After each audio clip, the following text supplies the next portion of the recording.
The family man Wade Porter is living the American dream with his girlfriend Laura and their son Michael. They have a nice house. He has just raised a loan to make his company grow and they are going to get married. However, their dream becomes a nightmare when Wade unintentionally kills a burglar that had broken into their house in the middle of the night on his lawn. For attacking an unarmed intruder after he exited the house, he is arrested and charged with murder. Wade is put on trial and accepts a deal proposed by the prosecutor. At the urging of his public defender, he enters a plea of no contest in exchange for a reduced sentence of 3 years for involuntary manslaughter.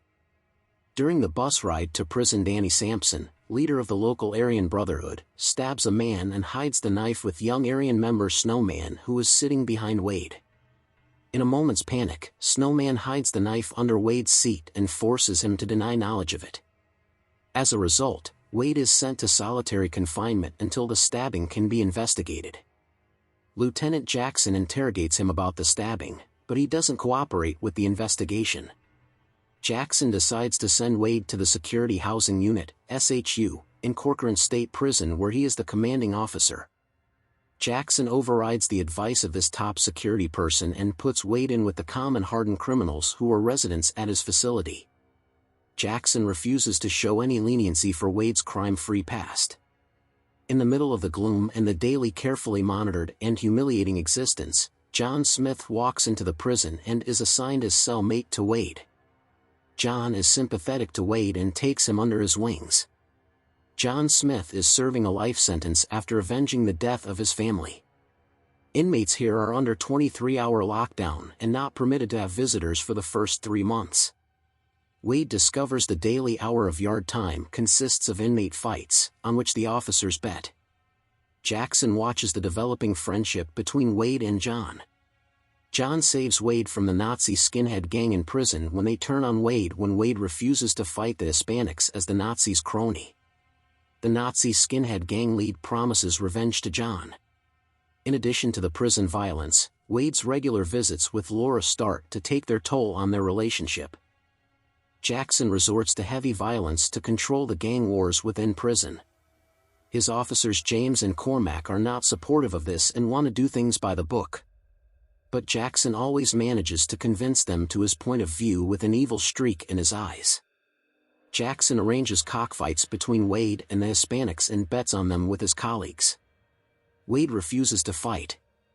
Jackson threatens Wade to implicate him in the murder of the inmate on the prison transport bus and extend his stay in the prison when Wade had only 4 months to go on his term.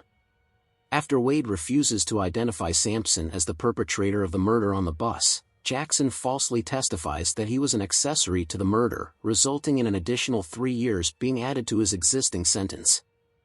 After the second conviction, Wade's wife, who was under a lot of stress due to financial problems, leaves Wade. Broken and enraged, he resorts to fighting the prisoners in exchange for protection from Sampson and the Aryan Brotherhood. But later on, his wife comes back to Wade and wants to make up. Wade decides that what Jackson did was wrong and wants to expose him so that he can get his life back. Wade agrees to participate in Jackson's cockfights, but then simultaneously asks his wife to contact one of John's relatives who knows a high official in the DA's office. Upon hearing Wade's wife's allegations about prison cockfights, the DA agrees to visit the prison the same day Wade has alleged a cockfight will take place. In the fight, Wade defeats his opponent, but refuses to kill him. Jackson threatens Wade with his life, but the entire prison stands behind Wade and Jackson has to back down. Jackson clears the yard out, where the fights take place, except for John and Wade, and shuts the surveillance video. He enters the yard, has Wade and John covered with a sharpshooter and attacks them with a carving knife. James, already angry, does not agree with this behavior and turns on the surveillance video. As Jackson attacks, John pulls out a knife from his spectacles and stabs Jackson in the neck, killing him. The sharpshooter takes John out. The DA reaches the prison just then and seizes the videotapes documenting the entire sequence and essentially clearing up Wade's name in the process. He is released after 15 months in prison and reunited with his family.